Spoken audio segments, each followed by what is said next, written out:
Akhir-akhir ini, di dunia maya banyak dimunculkan informasi dan berita palsu atau lebih dikenal dengan istilah hoax. Dalam Kamus Besar Bahasa Indonesia, disebutkan bahwa arti hoax adalah berita bohong. Hoax merupakan informasi yang direkayasa untuk menutupi informasi yang sebenarnya. Dengan kata lain, hoax juga bisa didefinisikan sebagai upaya pemutarbalikan fakta menggunakan informasi yang seolah-olah meyakinkan tetapi tidak dapat diverifikasi kebenarannya. Hoax merupakan dampak negatif kebebasan berbicara dan berpendapat di internet. Jika tidak ada kehati-hatian, masyarakat pengguna internet pun dengan mudah termakan tipuan hoax tersebut, bahkan ikut menyebarkan informasi palsu itu.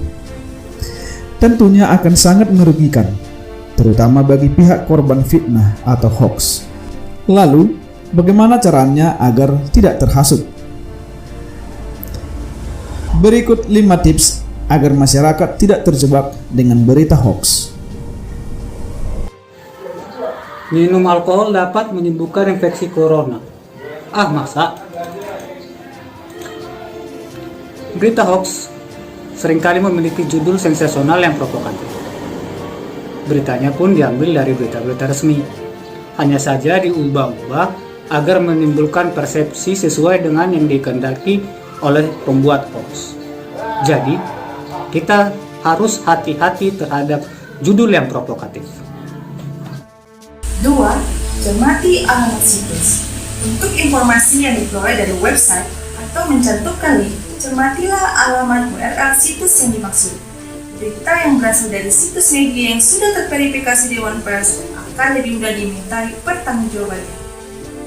3. Periksa fakta. Perhatikan dari mana berita berasal dan siapa sumbernya.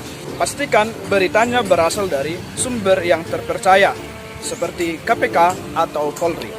Perhatikan juga keberimbangan sumber berita.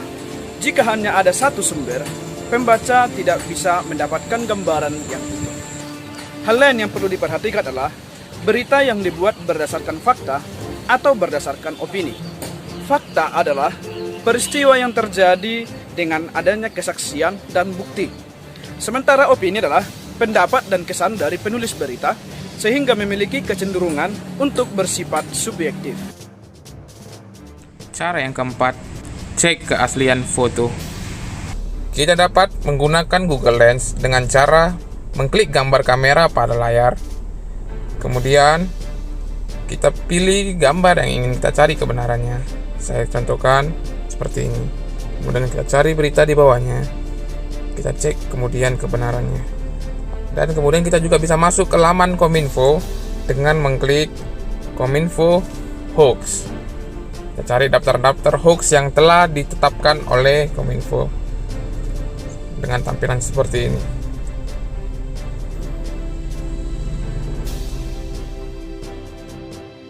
Serta diskusi grup anti-hoax.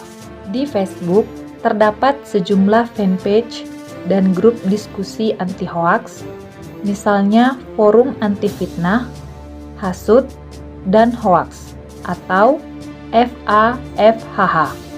Fanpage dan grup Indonesia Hoax Buster, fanpage Indonesian Hoax, dan grup Sekoci. Di grup-grup diskusi ini, netizen bisa ikut bertanya apakah suatu informasi merupakan hoaks atau bukan, sekaligus melihat klarifikasi yang sudah diberikan oleh orang lain.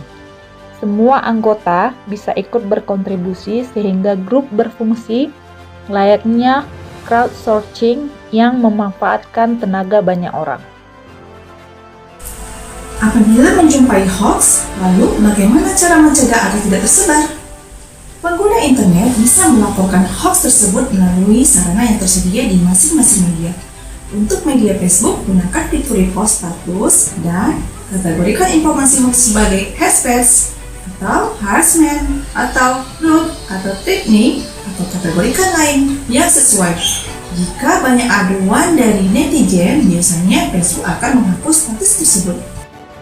Untuk Google, bisa menggunakan fitur feedback untuk melaporkan situs dari hasil pencarian apabila mengandung informasi palsu. Dengan cara aktifkan Google Masukan, kemudian akan muncul kotak Google Masukan. Kotak dialog ini memungkinkan Anda mengisi deskripsi masukan. Ketika melaporkan suatu masalah, sebaiknya sertakan deskripsi yang mencakup informasi tersebut. Twitter memiliki fitur report tweet untuk melaporkan tweet yang negatif. Demikian juga Instagram. Kemudian bagi pengguna internet, Anda dapat mengadukan konten negatif ke Kementerian Komunikasi dan Informatika dengan melayangkan email ke alamat aduankonten@mail.kominfo.go.id. Masyarakat Indonesia Anti Hoax juga menyediakan laman data.turnbackhoax.id untuk menampung aduan hoax dari netizen. Turnback Hoax sekaligus berfungsi sebagai database berisi referensi berita hoax. Jadi, sebelum Anda terhasil hoax dan tergoda menyebarkannya, ingatlah 5 tips tadi. Saya, Anda, dan kita semua dapat berperan untuk memerangi hoax yang sangat meresahkan. Yuk, tangkal hoax dari sekarang. Tangkal hoax dari sekarang. Tangkal hoax mulai dari sekarang. Tangkal hoax mulai dari sekarang. Dan sekarang.